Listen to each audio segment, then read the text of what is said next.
নমস্কার বন্ধুরা, কবিতা food and ব্লগে সবাইকে স্বাগত।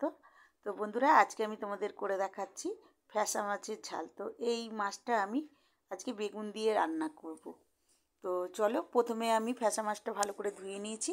তারপরে এর মধ্যে দিয়ে দিলাম লবণ আর হলুদ। লবণ আর হলুদটা দিয়ে আমি ভালো করে মাছটাকে মেখে নেব। তো আমি মাছগুলো সব মেখে নিচ্ছি। তো বন্ধুরা, আমার ভিডিওটা পুরো দেখার জন্য তোমাদের কাছে আমার অনুরোধ রইল। তারপরে এদিকে নিয়েছি আমি সর্ষে বাটা। তো সর্ষেটা আমি একটু লবণ দিয়ে বেটে নিয়েছি। লবণ দিয়ে বাটার ফলে সর্ষেটা তিতো লাগবে না। আর এখানে নিয়েছি বড় একটা টমেটো গ্রেট করে নিয়েছি, আর নিয়ে নিয়েছি ধনেপাতা, বেগুন আর কাঁচা লঙ্কা নিয়ে নিয়েছি। এখানে দুটো কাঁচা লঙ্কা নিয়ে নিয়েছি, আরও দুটো দিয়ে দেবো আমি। আর নিয়ে নিয়েছি কালো জিরে। তো প্রথমে আমি এখানে তেল দিয়ে দিলাম কড়াতে। তো আমি মাছটা সর্ষের তেলেই রান্না করব। তোমরা চাইলে সাদা তেলেও রাঁধতে পারো। তো আমি সর্ষের তেলে মাছটা রান্না করলে অনেক বেশি স্বাদ হয়। তো মাছটা আমি প্রথমে ভেজে নেব। মাছটা কিন্তু আমি খুব কড়া করে ভাজবো না। এই মাছগুলো অনেক নরম হয়, কিন্তু কড়া করে ভাজলে মাছের স্বাদটা পাওয়া যাবে না। তো মাছগুলো আমি আর একদিকে ভাজা হয়ে গেছে, তো আর একদিকে ভেজে নিচ্ছি। মাছটা আমি হালকাই ভাজবো। তো মাছগুলো আমি সব তুলে নেব। তো মাছগুলো খুব কড়া ভাজা চলবে না।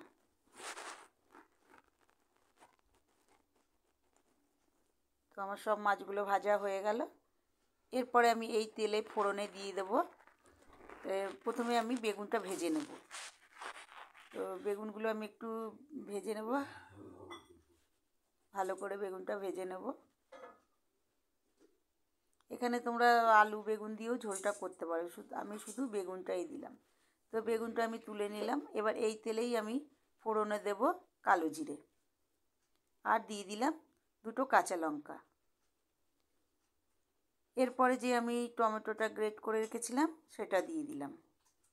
টমেটোর পরিমাণটা আমি একটু এখানে বেশি ব্যবহার করলাম।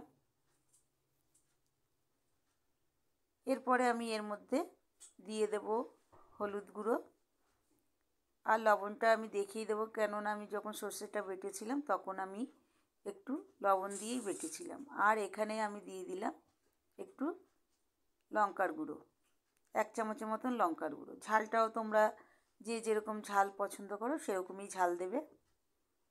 এরপর আমি এখানে অল্পই লবণ দিলাম।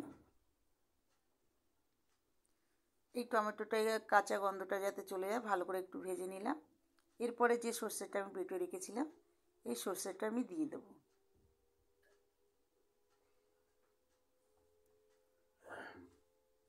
দিয়ে আবারও ভালো করে একটুখানি নেড়ে নেবো। সর্ষেটা বেশি ভাজবো না, তাহলে সর্ষেটা তিতকুটে হয়ে যাবে একটু, তার জন্য সর্ষে বেশি ভাজবো না। তো দেখো, তো আমার মশলা ভাজাটা হয়ে গেছে। এরপরে আমি জল দিয়ে দিলাম। আমি আরও একটু জল দিয়ে দিলাম। জলটা দিয়ে ভালো করে আমি নেড়ে দিলাম। এরপরে যে আমি বেগুন আর মাছটা ভেজে রেখেছিলাম এগুলো এর মধ্যে দিয়ে দেবো।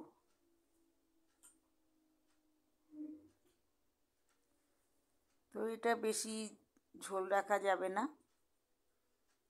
বেশ মাখা মাখা মতনই করব।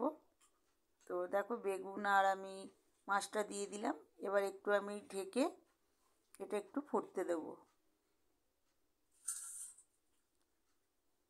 তো চলো বন্ধুরা, 10 মিনিট ফোটার পরে তারপরে আমি ঢাকনাটা খুলে দিলাম। এরপরে আমি ওপর দিয়ে একটু ধনেপাতা কুচি দিয়ে দেবো। তো বন্ধুরা, আমার মাছটা রেডি হয়ে গেছে। এবার আমি সার্ভ করে দেখাচ্ছি। দেখো বন্ধুরা, আমার চ্যানেলটা লাইক আর সাবস্ক্রাইব করে দিও। তো টাটা বন্ধুরা, সবাই ভালো থাকো, সুস্থ থাকো।